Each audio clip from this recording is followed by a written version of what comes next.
So this is going to be a follow-along video for your dorsiflexion and plantar flexion, just trying to get better control out of the ankles. So what we're going to do is either utilize a yoga block to elevate the ankle, or again we can lock that ankle in a little bit of a sleeper hold, or lock the leg in a sleeper hold so that our ankle is free floating here.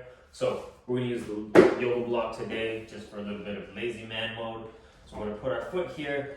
Now dorsiflexion is what helps people get a nice deep squat, so that's pulling the ankle back, or the ability to push that knee over the toe when you actually go into your squat. So pretty basic for this one. We're just going to do a couple reps together, placing your calf on your yoga block here. What we're going to do is try to pull our foot back and pull our toes back, but maximum effort there, like 90%, pulling back as hard as you can. And then we're going to reverse that motion and go forward and curl the toes and push as hard as you can forward. So that's one rep. Pull back, toes, and then ankle. Pull back really, really hard. That should be firing up all the tissue in the front there. And then point the toes. So that's 2. Pull back. Pulling those toes back. Now curl the toes and point the ankle forward. 3. So toes are pointed. Now we're going to pull the toes back and then pull the ankle back. Now curl the toes and point the toes forward. And pull the toes back, ankle back. Maximum effort, pulling back hard. Good. And kind of shake that off for a second. Let's switch sides. We're going to do one more. Cap on that yoga block. So pull the toes back, ankle back. Use a lot of juice here. And then curl the toes forward and ankle forward. And that's going to be 1.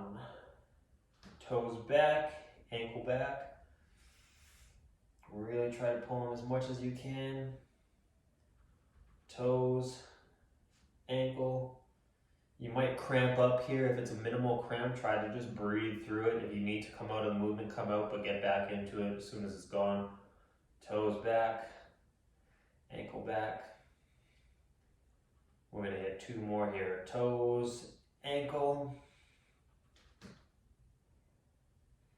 and then toes, pull it back.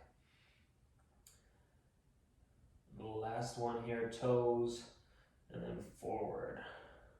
Now, shake that off. Something I like to do after when I'm working my ankles here is just sit on my ankles. So, getting a little bit of plantar flexion in that. Something that you can do is come up on the toes here and try to just rock back and forth a little bit and give those toes a bit of a stretch. You can put the knees down, so that should feel good on the foot. And then to the reverse side, you just sit on the ankles, feet flat, and put your bum on the ankles there and give them a stretch like that. It's like a loaded stretch. You can kind of wiggle around. Hold this just for a little bit. And that's going to be your ankle dorsiflexion and plantar flexion.